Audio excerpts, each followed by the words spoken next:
3D ও 4s এর মধ্যে কোনটিতে আগে ইলেকট্রন যাবে আমরা এই টপিকটি শিখবো। এটি এমসিকিউ প্লাস সৃজনশীলে এসে থাকে। সেটি হচ্ছে আমরা জানি ইলেকট্রন সমূহ নিম্ন শক্তি স্তর থেকে শুরু করে উচ্চ শক্তি স্তরে গমন করে। সূত্র হচ্ছে n প্লাস এল।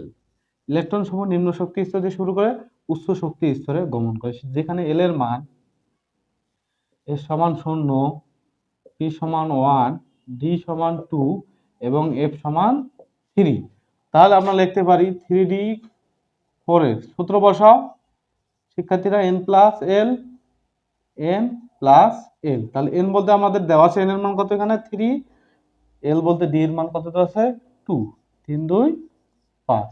তাহলে এখানে n বলতে কত 4 প্লাস s বলতে কত, আমরা s এর মান জানি 0। শিক্ষার্থীরা দেখো আমাদের 3d অরবিটালের শেপ 4s অরবিটাল কিন্তু নিম্ন শক্তি স্তর। তাহলে আমাদের হচ্ছে ইলেকট্রন সমূহ নিম্ন শক্তি স্তর থেকে শুরু করে উচ্চ শক্তি স্তরে গমন করে।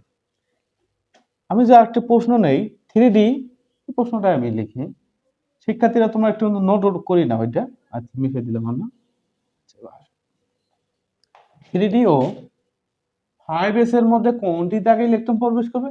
তাহলে আমরা আবার যদি সলভ করি 3D 5s n plus L, n plus L, তাহলে হচ্ছে 3d বলতে আমরা বুঝি 2, 3 2 5, n বলতে হচ্ছে 5, s বলতে কত 0।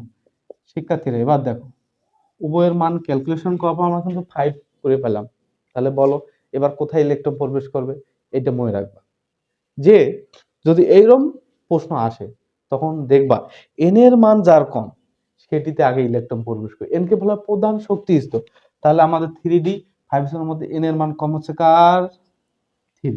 অর্থাৎ আমাদের এরকম প্রশ্নের মধ্যে কি হবে, n এর মান যার কম সেটি আগে ইলেকট্রন প্রবেশ করবে। অর্থাৎ 3d অরবিটালে আগে ইলেকট্রন প্রবেশ করবে, তারপরে হচ্ছে 5s অরবিটালে ইলেকট্রন